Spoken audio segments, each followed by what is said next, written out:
Okay, so we can get started now. Welcome to the webinar. Congratulations to everyone here for receiving a National Crime Victim Rights Week Community Awareness Project subgrant. My name is Steve Doreen. I am the Executive Director of the National Association of VOCA Assistance Administrators. And also on the webinar, and who will be working with you on the projects, Brenda Noel is the project director, and you'll be hearing from her shortly. And Ann Seymour is our consultant. She's available to provide you with technical assistance and advice. And you'll be hearing from Ann quite a bit in a little bit with a lot of useful information. The Office for Victims of Crime in the Department of Justice is our funder. Joy Frost is the director. Joy usually is able to join the webinar, but can't this year. But I can tell you, Joy's been at OVC for many years, and this is really one of her pet projects. She spends a lot of time and is personally involved in the design and development of this grant program. Also, Olivia Grew, who unfortunately can't be here, is our grant monitor, and she's directly involved in overseeing the project in terms of the grant solicitation, the selection process, and carrying out the projects. Olivia did give us some comments that she wanted us to pass along to you, congratulating you on receiving the Community Awareness Project Award, and reminding that this year's theme, Engaging Communities and Empowering Victims, is meant to stress the fact that the victim response system is open and accessible to victims of all types of crime. And the theme poster, which you can see there, highlights the importance of building partnerships throughout our communities to better address all victims' needs by believing them and offering support and resources regardless of where they are when they disclose their victimization, that everybody plays a role. Also, Olivia passed along the information that the Crime Victim Rights Resource Guide, which contains a wealth of useful information and materials, and we'll be talking about that in a bit, will be mailed out hopefully by the end of the calendar year, which is, for those of you who have been involved in this before will know, is quite early. There's an online version of the guide, and they expect that to be available online in early next year. Let me just mention some technical stuff. We will have opportunity to take your questions and respond to any questions or comments you have. On your screen, control panel, there should be a chat and a questions box that you can use. We'll probably collect the questions, answer them maybe at the end of each session or at the end of the presentation, but we will afford some opportunity for questions and answers. Also, let me explain that Brenda, Ann, and I are all in different places geographically, and so sometimes controlling the changes in the PowerPoint slides, we notice there's a lag from when we change the slides to when everybody gets to see the slides. So if we seem to be out of sync on the presentation, that's probably the reason why, so just bear with us. Also, we always get questions about whether the webinar is being recorded. It is, and we post it through our website, and we'll be sending out a listserv message to everybody when that becomes available. Both this webinar itself, as well as the PowerPoint slides that we're using in the presentation. That's our agenda. I'll just take a few minutes to give you an overview. Then Brenda will discuss some administrative information, and then we'll turn it over to Ann, who will talk about planning and implementing projects, and then hopefully we'll have more than enough time for your questions. So just as an overview, we stress the purpose of this project is to promote the public awareness of crime victims' rights and services. And by public, we mean the general public, not targeted to specific audiences or addressed to, a lot of times we support events that might be addressed to certain limited populations. We encourage everybody to make as much effort as they can to have it address the general public for victims of all types of crime. And of course, these events are in conjunction with Crime Victim Rights Week. They're not meant to be ongoing, permanent, long-term projects. We're focused very much on just Victim Rights Week.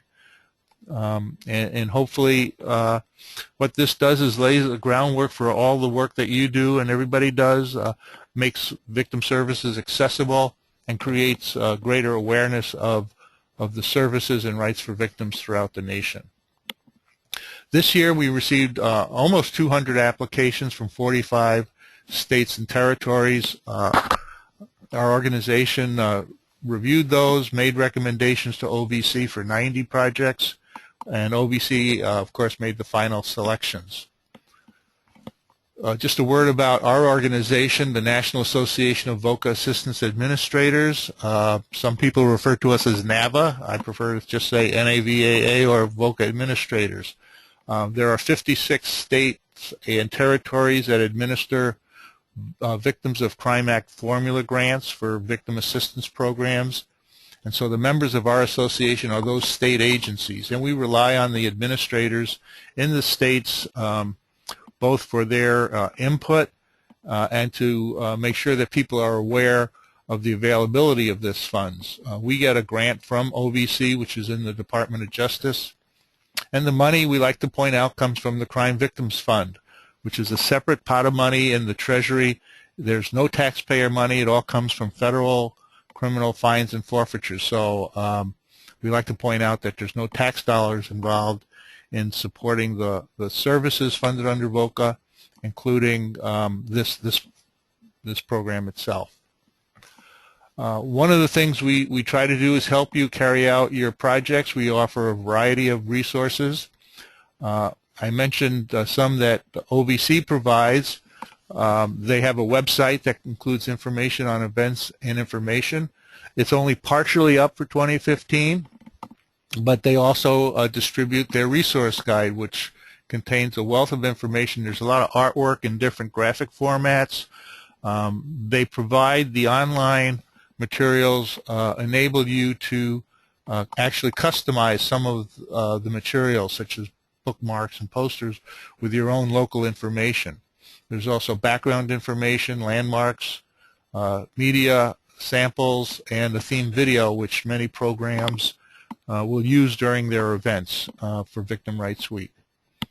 Everybody who applied to us for a sub-grant, whether actually they received it or not, we add their addresses to the OVC mailing list, so everybody who applied to us will be getting a copy of the print version of the resource guide. You'll also be able to download materials off their website, and I have to stress that our organization does not produce or distribute the resource guide. We often get questions as to when it's going to become available and things of that nature. We don't have any control or advance information. As we mentioned earlier, Olivia indicated the hard copy should be out by the end of this year and the online version early next year, but that's something we will pass along the information, but we don't have any control over the timing of that. We also provide assistance through our website, and you can see the URL there, and I'll demonstrate your access to that. There's one username and one password that everybody uses. I think we made a mistake in the letters we sent out. We used an older, previous year's username and password.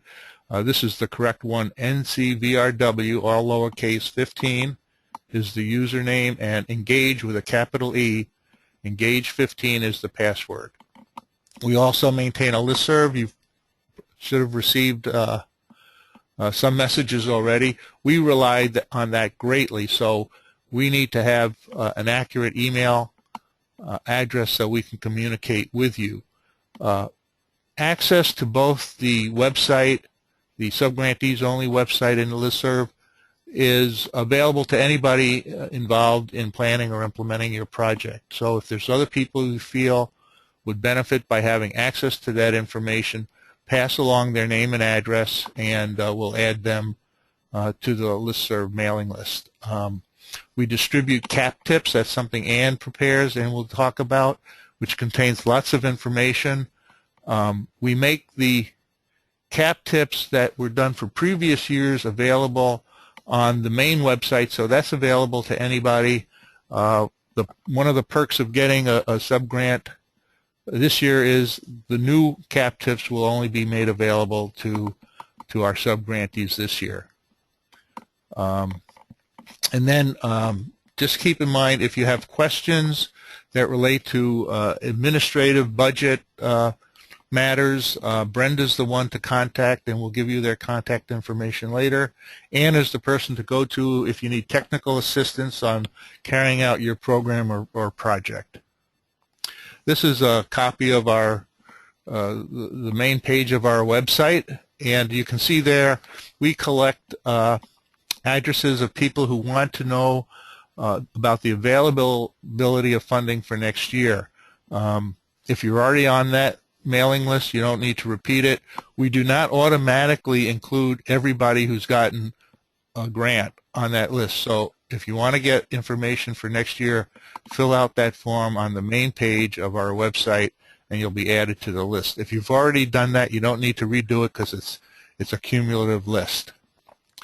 That's the web address for the main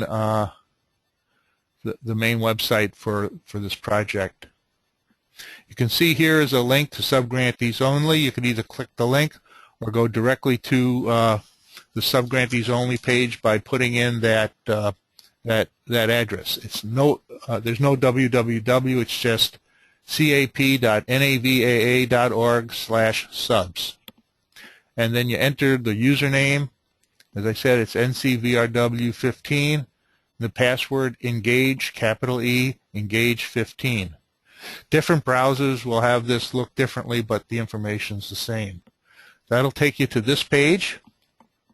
That's the subgrantees only page, and we continually update that with information.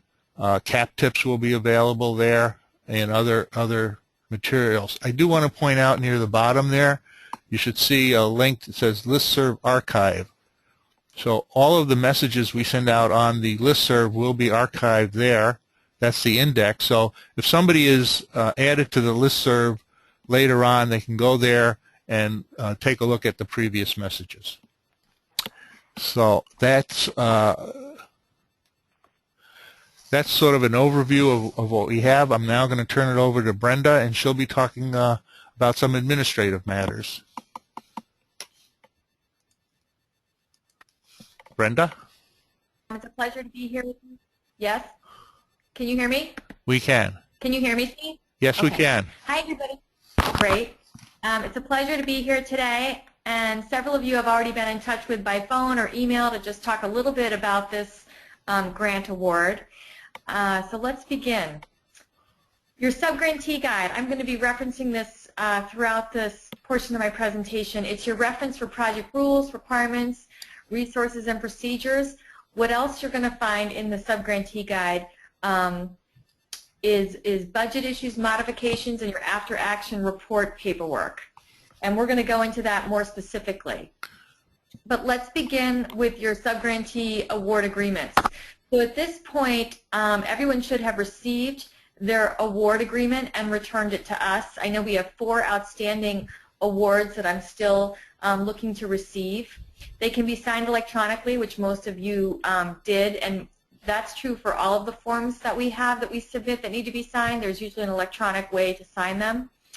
Your subgrantee award is going to contain the maximum amount that you can be reimbursed for. It's going to have your CFDA number, which is going to be important to your auditor.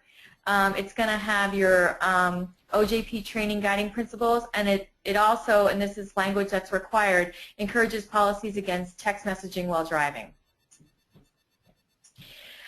At this point, we have received everyone's DUNS numbers, so I really appreciate that. That's your 9-digit federal number. Project contact. we require that we have one project contact for every subgrantee. This is the person identified in your application. It's the person we're going to be in touch with around specifics around your project. We're looking to have only one contact per project for official purposes. And you can notify me if you want that project contact person to change. And this is different than the listserv that Steve mentioned. Any members of your organization can be part of the listserv, but in terms of the project contact of who we're going to be in touch with about your grant agreement, we need one name and one person. Federal logos. On the slide ahead of you, you see the OGP and DOJ logos. I just want to remind everybody that these logos cannot be put on materials unless you receive prior approval. And the way the logos are used in the resource guide are allowable, but you're not able to use these in any other way without prior approval. In addition, we ask that you put the following tagline on materials where it's appropriate, and I'll talk in the next slide about what those materials might be. The language is, this project is supported by a National Crime Victims' Rights Week Community Awareness Project subgrant awarded by the National Association of VOCA Assistance Administrators under a Victims of Crime Act grant from the Office for Victims of Crime, Office of Justice Programs, U.S. Department of Justice. Examples where this disclaimer could be used include billboards, posters, brochures, event programs, PSAs, newspaper ads, websites, places where it's not practical like small buttons or a bumper sticker. We don't expect you to put this disclaimer on items that it just isn't practical. If specific funding restrictions can be found in the OJP financial guide. All expenses must be actual, reasonable, and allowable. And on Wednesday, I emailed every organization that we had clarifying questions about actual expenses. And many of you responded and clarified those for me. So if we do have any concerns, I will be specifically in touch with you. And really just to have a better sense of what I'm looking for, it's the issue of being actual, reasonable, and allowable. As these are federal dollars, so we ask people to be as fiscally conservative as possible. The line items must be identified in the approved budget as submitted or modified. And just a requirement, just a reminder around the funding requirements, there's absolutely no food or beverages allowed on this grant. Many of you do have food as part of your projects, and if that is the case, it needs to be clearly identified that the food is donated and not supported or funded by this grant. In addition, we do ask that if this is your event that you've proposed, that you refer to it not so much as the focus being the food, but as what the event is. For example, an awards ceremony or a remembrance ceremony, and not specifically focusing on the food. We're looking to not have things that say a luncheon or a dinner, that type of thing.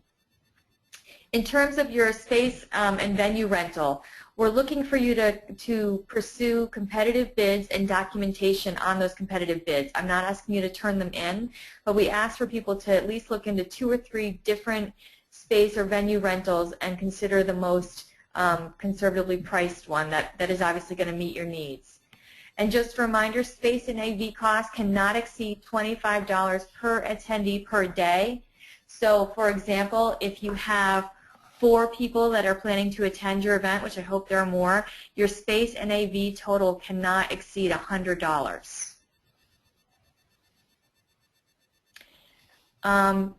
Around funding requirements, we're specifically reviewing your grant proposals around excessive quantities because this isn't an opportunity to supply your office with materials that might need for the year, but we're specifically looking for you to create and buy materials specifically for National Crime Victim Rights Week. Promotional giveaways cannot exceed $20 each, and this includes your setup and shipping. So if you purchase, let's say you purchase 10 items, what you need to do then is divide your setup and shipping cost by 10 and add that to the per item cost and make sure it does not exceed $20.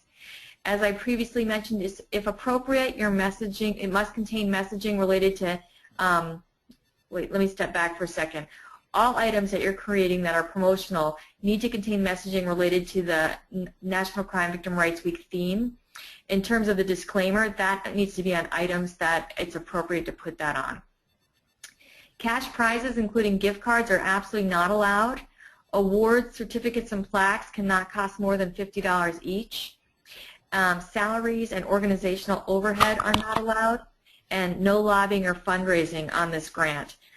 So let me just take a minute and talk about salaries and overhead.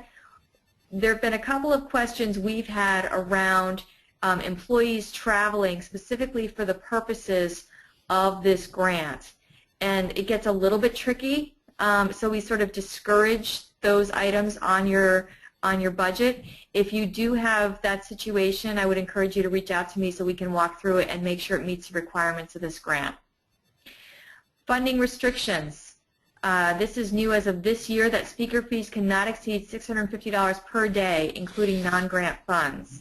So even if you're supplementing your speaker with another funding source, it cannot exceed $650 per day. That fee can include travel and preparation time for the speaker, but just to make sure you're not confused, travel costs can be billed separately, and your travel reimbursement costs are subject to your federal per diem rates, which can be found on the link on your slide. And per diem rates are per city for lodging and meals and allowances, and they change depending on what time of year it is, so we encourage you to take a look at that website specifically for when your event is in April. Meals and incidental breakdown, and this needs to subtract the meals that might be provided at your event. They can be 75% of those costs for travel days. So if your event is on a Tuesday, your speaker travels Monday, and then again on Wednesday, they can be reimbursed at a rate of 75% for the Monday and Wednesday. Personal vehicle reimbursement costs can be at the rate of 0.565 per mile.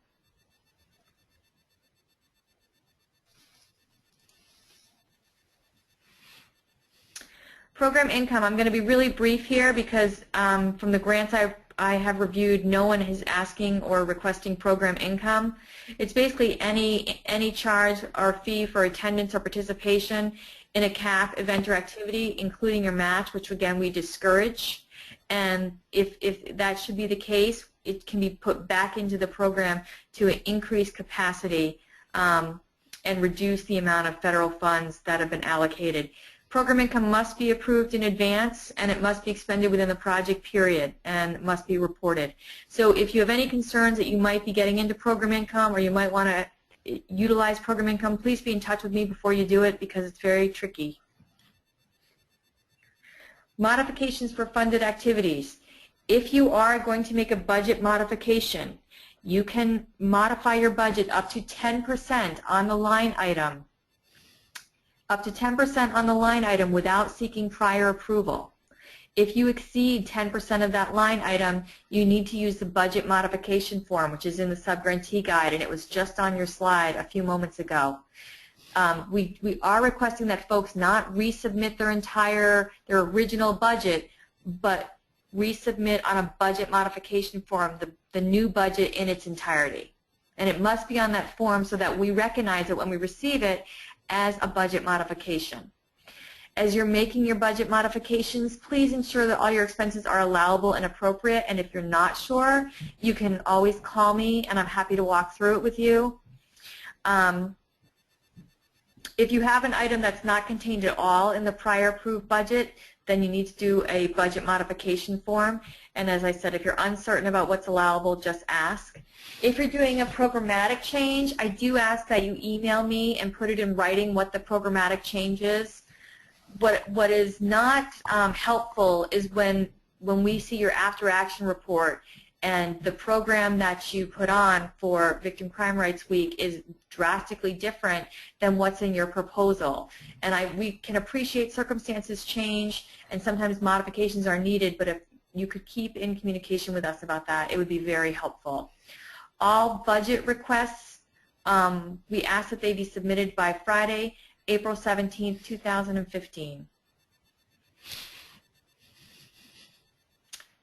And let's just take a minute and talk about the after action report, and we will talk about this again towards, after your project is completed, but just take a minute. You just saw the form on your screen. That form has been emailed to you. It's also available through the subgrantee guide. We ask that you submit one single form for both your after-action report and your reimbursement request. If you have received an approved budget modification during the course of your grant, we ask that you reattach it to your after-action report so that we have that all in one place. We are looking to receive all after-action reports no later than Tuesday, June 30th, 2015.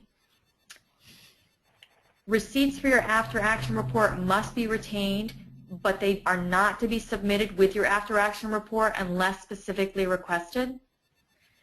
Make certain that when you submit your after-action report that it's complete, accurate, and final. It's much more difficult to go after to redo these things after we've already cut a check and that the final after-action report has been submitted.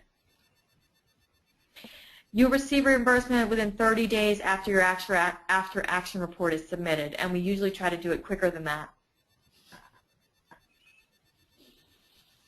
Okay, so what else might you have to submit with your after-action report?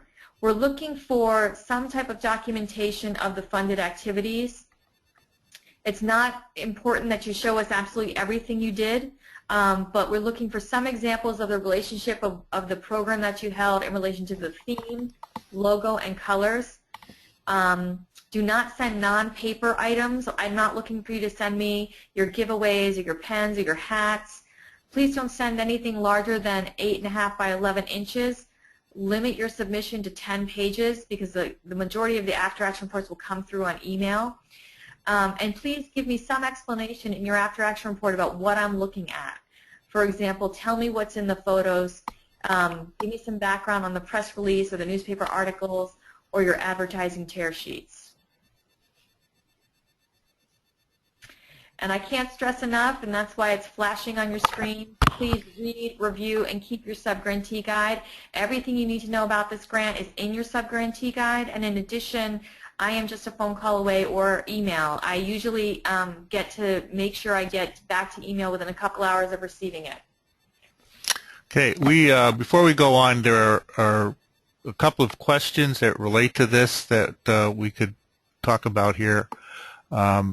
We have a question about whether the webinar slides will be emailed to everyone. We're not going to email them out to everyone, but you will be able to download them from our website. And as I said earlier, we'll be sending out a listserv message when both the slides and the recording of the webinar become available. It should be later today or this weekend sometime. There's another question about when do we need to submit budget items for your approval so that we know all expenses will be reimbursed based on the requirements. You can, if you have a question, as Brenda said, you can ask her anytime if you need to make changes to the budget that was submitted as part of your application. Use the budget modification form, or if you're not certain, contact Brenda.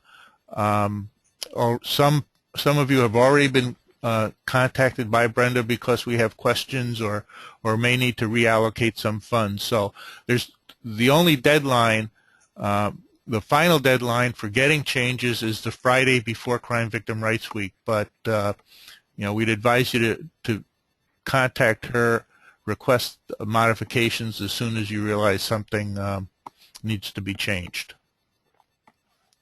And with that, I'm going to turn it over to Ann Seymour, who will talk about planning and implementing projects. Ann? Thank you, Steve, and thank you, Brenda. And I just want to say to everyone, I joined Steve and Brenda in saying congratulations to each of you for being a CAP recipient this year. I've been involved in the project since the very beginning, and I can just say this year we had some remarkable applications, and I'm actually going to highlight some of your projects as we go through our session today.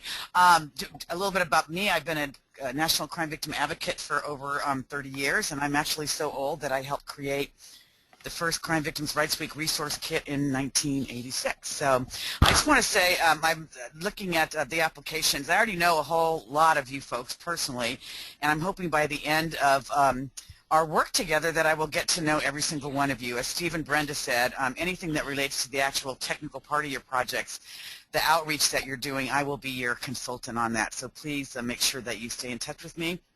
And as Steve said, one of the things that I'm most engaged in is producing CAP tips. Every week or every couple of weeks we send out new information to you based on input that we receive from you on what would be helpful to you in your projects.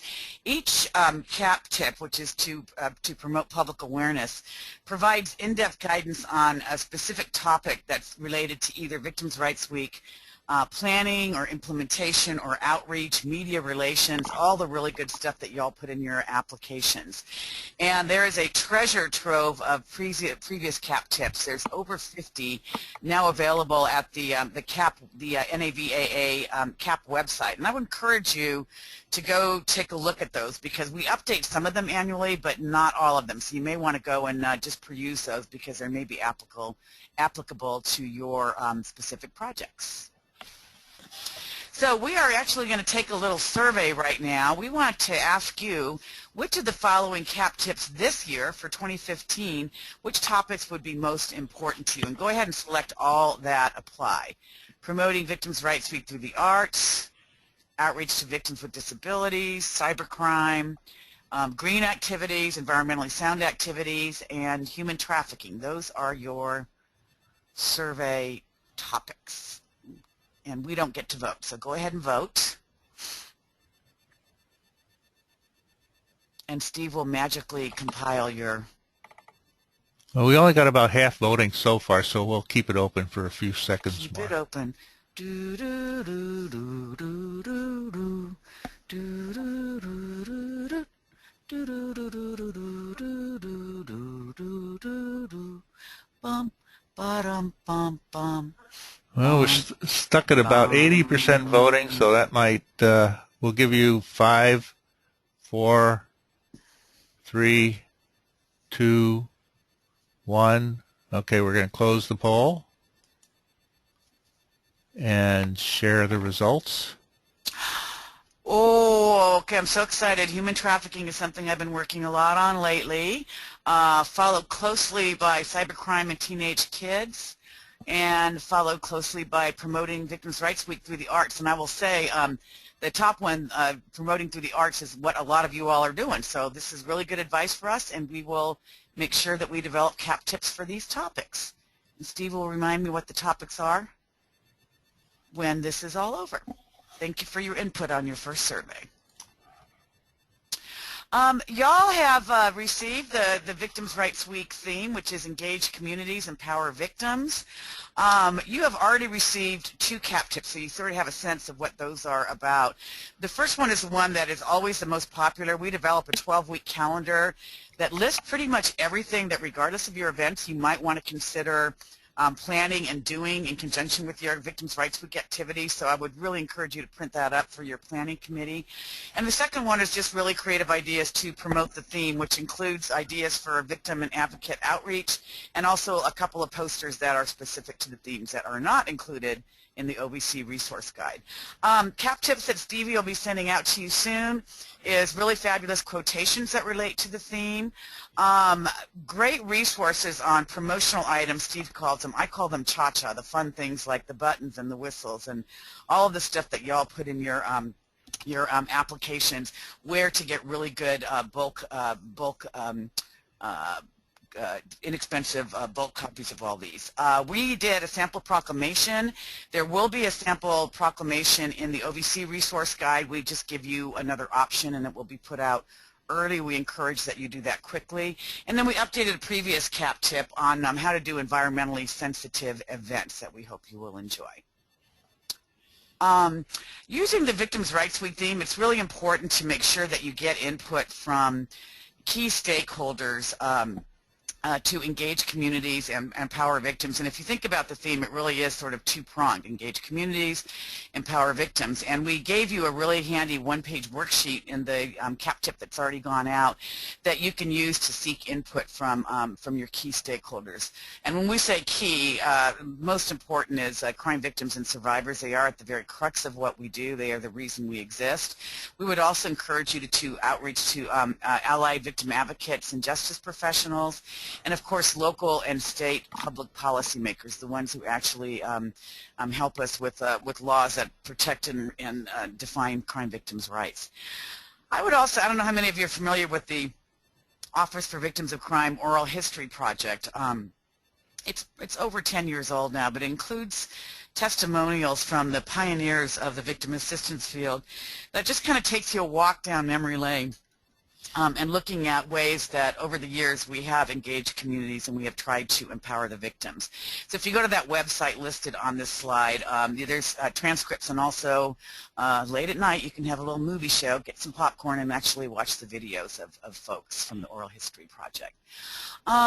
The other thing is that really try to host events and activities that allow participants to define how communities can be engaged in helping survivors, but also promoting justice and preventing crime. And the other thing is really looking at strategies that are effective to empower victims. And if you look at the first CAP tip that went out, we actually gave you some evidence-based strategies that we know specifically work that empower victims. And I would just encourage you to use those, to use things that have a strong evidence base. The other thing is I like the theme, a sub-theme of putting unity into the community of victim services and justice. It's a little play on words, but I think it really emphasizes the point that it takes a village, it takes a full community to make sure that we are implementing crime victim services in our communities and nationwide.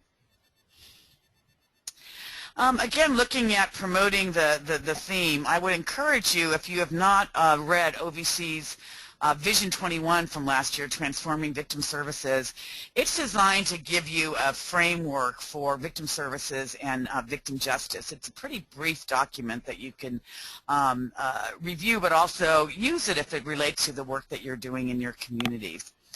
The other thing is that it's sometimes helpful to have guiding statements, vision statement, a mission statement on what you want to do during Crime Victims' Rights Week. And there's a really cool strategic planning toolkit, again, if you're not familiar with it, available from OVC. And if you can go to the website here, if you go to Section 3, it'll tell you how to create a mission statement, a vision statement, and come up with some shared values for the work that you're doing during Crime Victims' Rights Week. And also, I think it's really important to visit NCJRS, and if y'all aren't NCJRS members, we really encourage you to join their listserv. They send out information every 2 weeks. It's pretty awesome on victim services and criminal and juvenile justice. They also have really good information on evidence-based victim assistance practices, including how to identify victims who are underserved, unserved, misserved, and disserved, as I like to say. We have to recognize that there are a lot of victims who don't report. The majority of victims actually do not report their crimes, and we want to make sure that they're included in our outreach.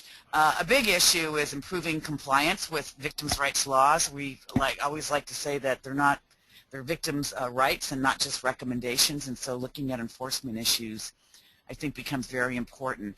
And last but not least, during Victims' Rights Week in particular, we really need to look at collaboration and coordination and even creating permanent partnerships among victim service providers and other professionals to make sure that we are continually engaging communities and empowering victims.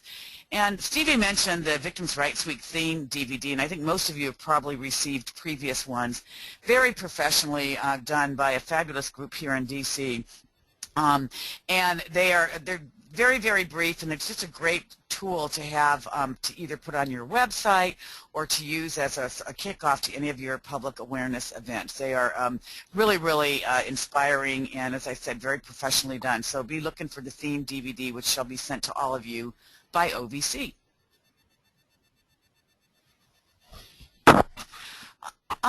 It's also really, really important to recognize that you can't do this by yourself. Your organization cannot do this by itself. You really need to have a collaborative planning committee that can help with volunteers, really defining the messages that you want to put out there.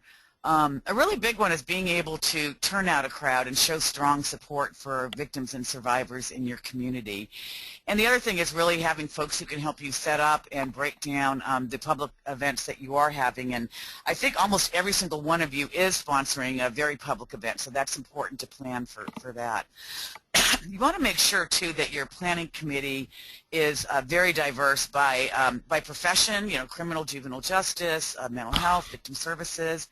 And it's really, really important to include crime victims and survivors who can just contribute so much to the discussion of outreach to communities and victims. You also want diversity by culture, by gender, by area of expertise, and we'll talk a little bit more about this as we go through the webinar, and also people with special skills. I think it's great to have people who are artists, people who have social media skills, especially if you don't, people who have media savvy, you know, special skills that can enhance your many various activities for Crime Victims Week.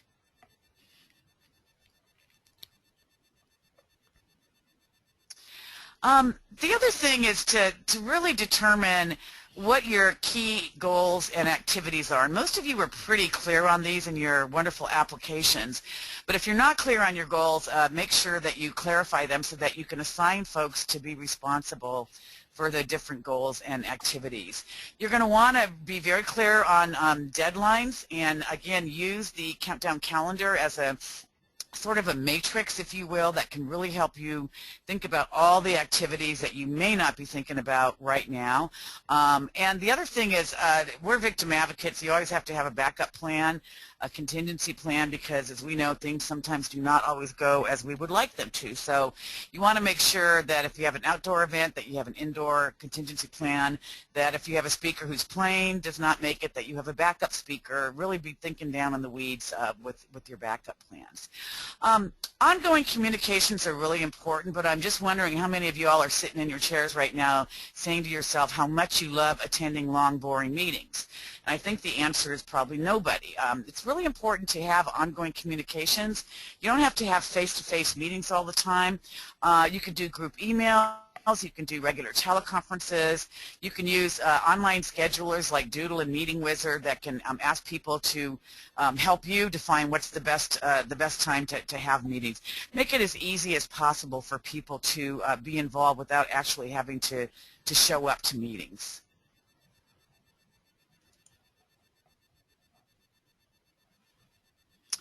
Your planning committee, hopefully you'll have enough people that could divide up these key tasks and activities. It really comes down to the logistics for your event, where you're going to have it, and being able to set up and break it down.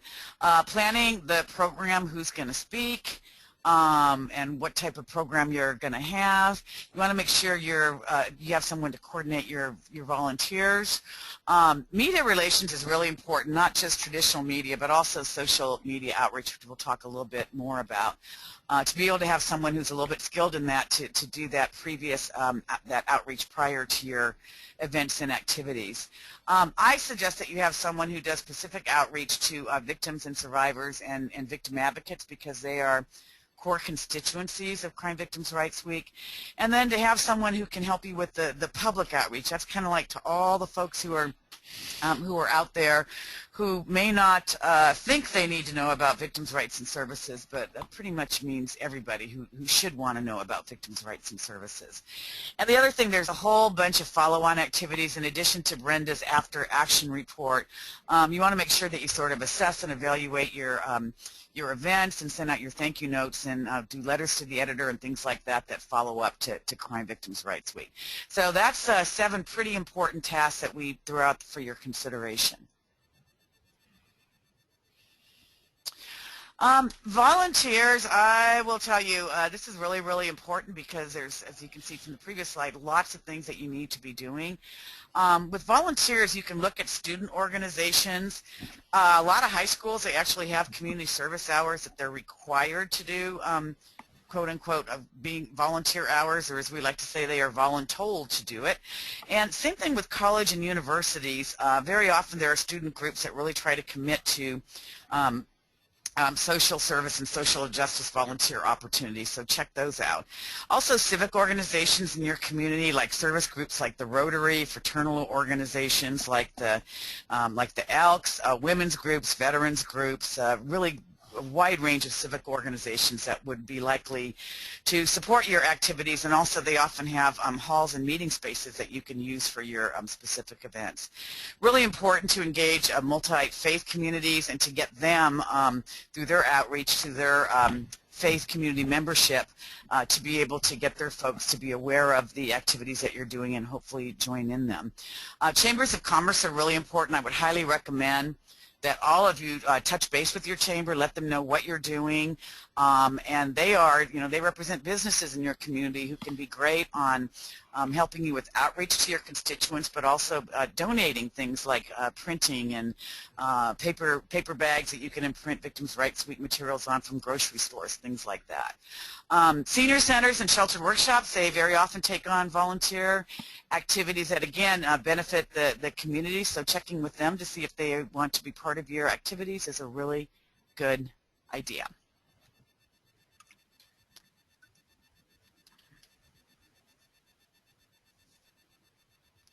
Other things, and this kind of reflects I live in Washington, D.C. We have a lot of neighborhood safety groups and actually advisory neighborhood commissions that are super involved in our Victims' Rights Week activities here in D.C. And I would encourage you to look at your neighborhood watch programs and anyone that's down at the local level committed to crime prevention and victim services to engage them. Really, really important to also tap into media relations and advertising firms that might want to provide you with free volunteer services related to Crime Victims' Rights Week. Very often they like to have projects that aren't, ongoing events that they have to commit to for an entire year or a couple years. So asking them to help you with 1 week is a really good idea. We always try to engage our local bar association. Your attorneys are your best friends, and we also have Law Day every year is May 1st, shortly after Crime Victims' Rights Week. So engaging lawyers is a really good idea in your activities. And I'm going to talk a little bit more later about adult and youthful offenders that have community service hours that might also be useful to you. And we get another survey. We would like to know, which of the following media do you plan to use with your CAP projects? We're focusing mostly on traditional media. You can vote for radio, television, newspapers. Several of you I know are doing billboards, and we'd like to know how many of you are going to promote Victims' Rights Week in your activities on your website. You can select all that apply, and I'm pretty sure Steve Doreen will tell you when your time is up. So thank you for voting early and often. We have about 3/4 voting already, so wow. This is quick, 80%. We'll give you another, say, 5, 4, 3, 2, 1. Voting is closed. And the results are... Whoa. Okay, so almost all of you are going to use your websites, and if you're not, you should. I would encourage you to. Followed by newspapers and the ever-popular radio. So that's pretty awesome. Thank you all for your responses to that.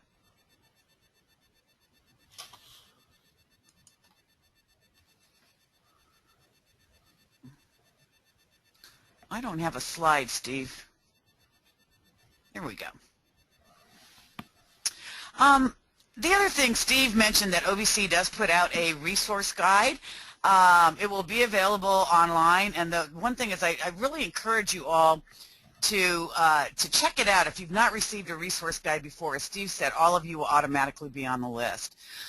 If you look at this, and I'm not going to read all of it, there's just myriad resources for you that look at the history of the field, how to work with the media and social media, and fabulous artwork. We've already received several requests, technical assistance requests related to the artwork, so I would encourage you to review the artwork in the Victims' Rights Week Guide.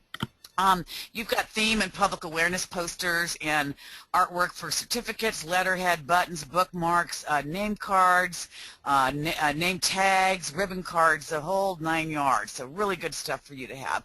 And the other thing is all the PDFs have fillable fields, which you can use Adobe Reader to customize. And if you're like me, not tech savvy, you can email me for help, and I will pass you on to Steve Doreen, who knows that stuff much better than any of us. And as we mentioned earlier, the fabulous 5-minute theme DVD. The other thing is that it's kind of cool to have a gimmick that sets you apart from all the other people that are promoting victims' rights and services around the year. And I would just say, look at what the other CAP recipients are doing. As Steve said, there's a directory on the subgrantee website, and you're just going to get some really cool ideas from each other, and some of them I will be highlighting today. The other thing is I speak often of the power of the personal story. And that is really making sure that we tap into crime victims and survivors and their personal experiences. I really believe that everyone is or knows a victim of crime. And so having survivors speak out about their experiences can be very moving, very touching to folks in your community. And the other thing is look at current events in your community. What are you doing to fight crime, to help victims? Are there any high-profile cases? And if y'all look nationally lately, there have been many, many, many high-profile cases that are trending, not just in social media, but kind of in conversations across the country. And so being aware of high-profile things in your community and nationally, and also crime trends. And again, we send you to NCVRW that we talked about earlier to be aware of crime trends in your community and also nationally. And if you look at just some of the national trends, BJS and the National Crime Victimization Survey report that 2012 was the second year that violent and property crime rates increased in the U.S. So looking at crime on the uptick is something to be concerned about. And you can go to that website and actually get the BJS data. We would encourage you to also go local. And if you go to UCR Crime Stats and Trends from 1960 to 2009, it can actually help you drill down to your state and to your community. That gives you local stats that I think are more meaningful to people in your community than what's happening nationally. And the other thing is looking at the fact that U.S. prison population has been expected to increase significantly over the next few years. Those are some national trends that you might want to be aware of.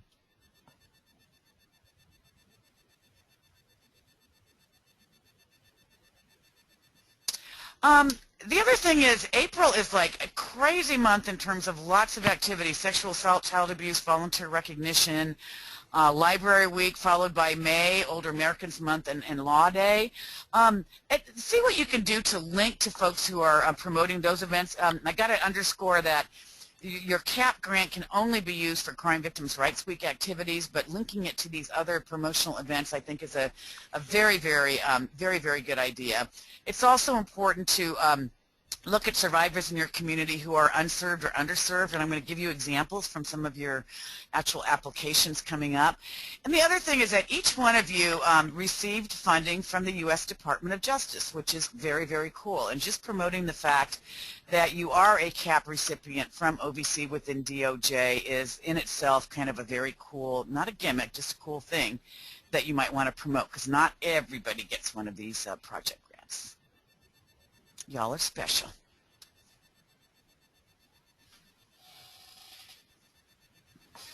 So I promised you to talk a little bit about your own activities that are really, really important, and we encourage you again to go to the website. And I wish I could focus on all of your activities, but I had to just choose a few. And I'm going to start with Coconino, I hope I say that right, County in Arizona. They are doing a Show Your Heart Victim Art Slam with victims and survivors artists doing dance and art and music. I love anything that involves the arts, but this also involves crime victims and survivors.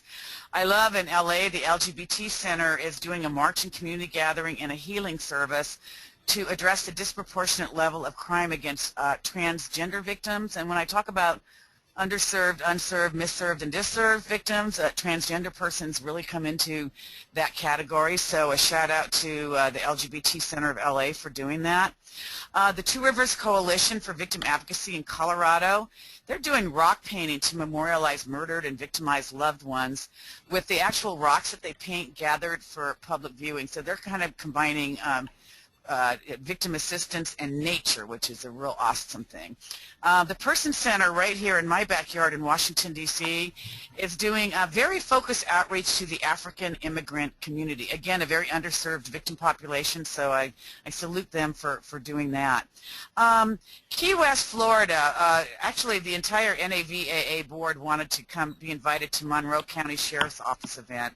They are doing a sunset memorial on an old bridge in between an island chain, with victims and survivors writing messages on a biodegradable Chinese lantern that will be released into the bay at sunset. And if that just doesn't sound like the most beautiful and wonderful thing, I don't know what is. So yay, Key West, Florida. I want to just also thank Victim Witness Kokua Services. I work with a lot in Honolulu, Hawaii. They're doing a children's art contest, but also doing distributing victim safety planning kits, which is a very cool idea. Let's see, in Boise, Idaho, the Family Advocates Program is doing a film festival focusing on family violence for 3 nights. And after each film, they're having moderated discussion. So they're kind of combining the arts with some education, which is very, very cool. Now, the Rockathon is reaching out to citizens affected by crime, very clever. That's done by the Legacy House in Indianapolis, Indiana. And they are getting celebrity rockers, like not rock musicians, but people who will sit in 27 large wooden rockers to create awareness about people affected by crime. And I just love the acronym Rockathon. So that's a very cool idea from Indiana. And other creative ideas, I love Iowa. Since you all said human trafficking was high on your list of CAP tips. In Iowa, they're actually going to do outreach at the truck stops. And if you all have been in Iowa, there's quite a few on their major interstate highways.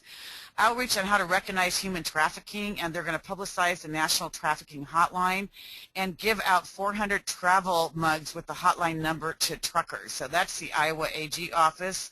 Janelle, very, very cool. I love Maine Parents of Murdered Children. They are doing a guide on working with the media. They are partnering with their governor's office, but also with the Maine Association of Broadcasters. And again, doing partnerships with the media is totally awesome, but getting your governor's office involved, yay, Maine POMC. Let's see, the Mending the Sacred Hoop in Duluth, Minnesota, they are doing a Faces of Violence theatrical performances by survivors and a vigil that addresses human trafficking, followed by a light brigade with a really specific message that Native American women are not for sale, which again goes into the human trafficking message that we were talking about earlier. That's from Duluth, Minnesota. And finally, if I had to pick one favorite out of all your projects, it is from Brooklyn, New York, King County Victim Services. They're creating chalkboard structures where the public can actually do their own messaging on community in Brooklyn means what, and I feel empowered when. They are actually engaging the public to contribute their messages relevant to the theme. And I would encourage you, the chalkboard structure is a great idea, but you can also do this on social media, through Twitter, through Facebook, getting people to help define the theme. So I really appreciate King County Victim Services in Brooklyn for giving all of us that fabulous idea. There's some creative things from y'all. The other thing is that I would really focus on, I encourage you to focus on engaging community leaders, starting with your planning committee, like who knows who, mayor, city council member, things like that. You want to really focus on how victim assistance relates to different issues and be able to make a strong case for how it relates to individual safety, community safety, school safety, workplace safety. people do not always make that link themselves, so it's up to us to help them understand that victim assistance does contribute to crime prevention, does contribute to individual and public safety. When you're inviting your mayor and your city council members and your legislators and your governor to events, you want to make sure find out if someone that you know knows them personally, and you want to make sure that you invite you or your representative. If the person cannot him or herself attend, they can send someone to represent them. I can't say enough about involving multi-faith communities. The more I work with faith communities across the country, the more I realize they are doing a whole lot on victim assistance and crime prevention. They're doing a lot on working with offenders returning to the community. We will be sending you a sample sermon that you can encourage them to use on Sunday, April 19th, or any Sunday leading up to Crime Victims' Rights Week. We would encourage you to have multi-faith contacts on your planning committee. And in doing an ask to faith institutions, I would just ask them to promote your activities on their websites. Very often they have Sunday bulletins. Many of them do support groups for domestic violence victims, sexual assault victims, people who have lost loved ones to homicide. Providing your information to support groups, to be able to post the posters and literature at the different faith community sites, and also ask them during their religious services and all the activities that they do in the community that they make announcements about Crime Victims' Rights Week and specifically about your activities. I would say do not even try to do Crime Victims' Rights Week and your projects without engaging multi-faith communities. Media relations, you are going to have really good resources in the Victims' Rights Week resource guide that's coming out from OVC, including press release and public service announcement, sample op-ed column. As I said earlier, find a PR professional or a journalist who can really help you with writing, with editing. It's just really important to have someone who can do it a little bit more easily than sometimes it comes to us as skilled victim advocates. We don't always have the PR skills that we need, and that's a great volunteer to get. And the other thing is make sure you have a really good media list. And if you go to the archives of CAP tips from 2007, there's a really good CAP tip on how to build a traditional media list. Look at alternative media venues, weekly newspapers, inserts in monthly bills, and several of you actually had those in your CAP applications. Cable and radio talk shows, it's surprising to me how many people actually listen to radio. And if you go back to your poll, many of you are using radio as your outreach venues. You can try to be a guest on radio and cable shows, but you can also call into them. It's free to call in and respond to the dialogue, and then throw in the fact that you're doing Crime Victims' Rights Week activities. I'm a prolific letter to the editor writer and op-ed writer before and during Crime Victims' Rights Week, and also afterwards to thank your supporters. It's a good idea to seek co-sponsorship from the parent companies of media venues, because they can help you with things like if you're doing fun runs and things like that. They can help you with promotion through all of their different media venues. And the other thing, and a lot of you do this, is get your local news persons to host and moderate events. It's kind of cool to have someone who's already a familiar figure, well known in the community, to moderate your events. And it also, if someone from your local, let's say ABC affiliate, moderates your event, your local ABC affiliate will definitely cover that event. So there's a good idea for you. The other thing is, I'm not going to say a lot about social media, but we are doing some CAP tips, and I'll probably do an update this year. If you look at the 2012 CAP tips, we put 3 out on social media, including the perils of social media. And the other thing is, the Victims' Rights Week guide that OVC puts out has social media messages, including, last year they had a daily tweet for Crime Victims' Rights Week, and I'm hoping they're doing that again. So just check out the OVC resource guide for social media strategies. Make sure that your outreach is multilingual and that you have people who can serve as translators if you want to put it in a media that is not only in English. The other thing is you want to match our issues to audiences, and there's some examples here. Banks are going to be concerned about fraud and identity theft. a big issue in the news in the last couple of weeks. Colleges and universities are interested about campus safety. If you look at this list, you can literally say any constituent out there, there's some way that we can reach out to them, especially with the theme Engage Communities, Empower Victims, with very specific issues that are relevant to them. The other thing is looking and your applications, again, review all of your fellow recipients' applications, is putting your information in high traffic areas, including coffee shops, grocery stores, public buildings like your law enforcement agencies and your courthouses, anywhere where there's high traffic thoroughfare where literally people will be walking by information about your events. Using public transportation signs, and also quite a few of you are doing billboards. If you go back to 2008, there is a CAP tip on how to do billboards. It's a good idea to have contests and competitions. Some of you are doing poster, essay, and art contests for kids, which is awesome. We actually have a previous CAP tip on that. School assemblies, or any assembly where there's actually already people going to be in the house. Recognizing people, giving awards to people for their efforts that benefit crime victims and survivors, and you can do multiple categories.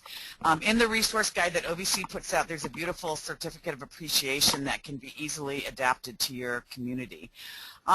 Incorporating victim issues into school and college curricula is a good idea, especially now since that's a hot topic. Several of you are doing PSAs and trailers at movie theaters where you literally have a captive audience, which is a great idea. You can create email chains and chains through social media that put information out about Crime Victims' Rights Week, the theme, and about your specific activities. And I would encourage you, OVC Resource Guide has really good artwork for website banners and links, and so go ahead and use that artwork to create links between your website and others that can help promote Victims' Rights Week. How to turn out a crowd, we would refer you to 2000 CAP tip number 8, and that tells you specifically, gives you lots of ideas. I want you to just think about the timing of events. If you do noon events, it's going to be center of the day. It's going to get on the evening news. Morning events, you're going to be more likely to get on noon and possibly evening news events. Evening events, they're either going to cover it live or late night. And just good to know, Saturday is the last day of Crime Victims' Rights Week. It's also the slowest news day. So Saturday is a good day to do your events. You want to identify what we call gatekeepers of targeted populations and hold Victims' Rights Week activities in specific communities, and these may be communities that have people of color. They may be faith communities, holding events that have outreach to people who are targeted and very often underserved victims and survivors. Location, you want to have a location that's easy for people to get to. A lot of you are doing events where there's already a steady stream of traffic, for example, at a courthouse, at malls where there's choppers already out. You want to make sure that you're accessible by public transportation, lots of parking, and it's really important to consider disability access. Great idea to send out electronic and paper save the date announcements. I would do it a couple months in advance so people get it on their calendar. It's a good idea on every email that goes out from all of you folks and from your planning committee members and volunteers that you just have a little tag at the bottom that reminds people of Crime Victims' Rights Week, the dates, and your activities. You can get every single person who's volunteering for you to commit to bring 10 people to your events. If you host activities that are family friendly, you're going to get a lot more people than if you don't. And a really good way to turn out a crowd is to, again, engage crime victims and survivors. They are the ones who are going to be most committed to helping you promote your events and to getting people to turn out. The other thing is, and there's a CAP tip that talks a little bit more about this. There are a lot of folks in your criminal and juvenile justice system that are ordered by the court to do community service hours. Here in D.C. and in Northern Virginia, we use them to assemble PIN cards. We sometimes help them. They can help us do nameplates. Sometimes provide free printing. In the past, they've helped to build memorials and gardens to crime victims. So checking in with your local probation and parole department is a good idea to get community service support. And the last thing I want to talk about is that an outgrowth of OVC's National Victim Assistance Academy is a weekly listserv that I run with support from Steve Doreen. And once a week we send out information about crime and victimization, victims' rights, and kind of good resources that y'all would hopefully find really helpful. Our motto is, we do the work so you don't have to. So we would encourage you to send a blank email to this email address, and that will sign you up for Monday mentoring missives that I think you would find very beneficial, not just for Crime Victims' Rights Week, but for throughout the year. Okay, thanks, Ann. And you have there the contact information to reach Brenda, Ann, or myself. Again, Brenda, if you have questions about administrative or management of the subgrant, contact Brenda for budget modifications or other changes to your project. Ann, if you need any help in terms of planning or putting on your projects. We have some time for a few questions, not many. First question has to do with the use of other colors in conjunction with the Crime Victim Rights Week colors. Can we use other colors? Yeah, there's no hard and fast rule. As Brenda mentioned, when you submit your after action reports, we're going to be looking at documentation that what you did, that you carried out what you said you were going to do, and that it is conducted as a Crime Victim Rights Week event. So we're going to look for your use of Crime Victim Rights Week colors, logos, and themes. It doesn't preclude you from using other colors or logos, but we certainly want you to emphasize Crime Victim Rights Week. Just as a practical matter, we're funding 90 projects that are all done at about the same time, so we can't actually go and visit everybody, so we're going to ask you to document that you've carried out the project.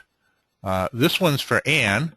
Apparently you mentioned using biodegradable Chinese lanterns for a project in Key West, Florida, and this is from a subgrantee in Missouri who said they wrote a grant for the very same thing. So did you notice more than one project doing the Chinese lanterns, Ann? I did not specifically, and I'm sorry, Missouri, Key West just kind of stuck out with me. What can I say? The chain of islands, the beautiful sunset.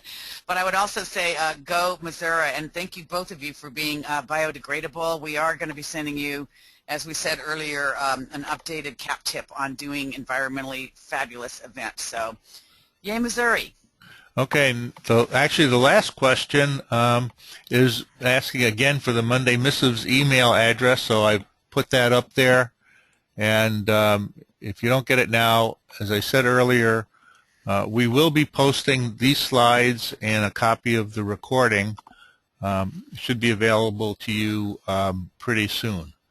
So if there are any other questions, you can post them now. Steve, can I just mention, I'm sorry, with Monday Missives, I just sent my final one out today, so for this year. So your next one would come the beginning of January. So don't be waiting for it all month, because I'm taking a little bit of time off. Your Monday Missives was sent out on Friday. Yes, I had to send it out because Steve and I are going to go watch our beloved Packers on Monday night at Lambeau Field, so I'm leaving tomorrow. Okay, so if you have any other questions for the webinar, please post them now.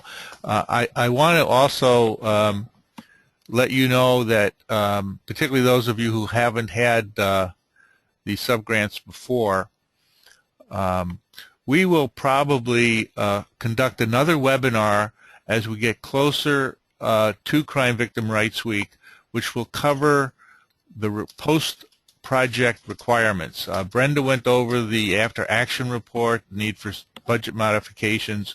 We'll be holding another webinar that will go into more detail on that, so that we don't want you to get caught up after the fact with some problems or questions, and we want to give you every opportunity to know in advance what's going to be expected of you. That's why we included a copy of the after action report both in the email that we sent out when we notified you of the award, and it's available in various formats on the subgrantee only website.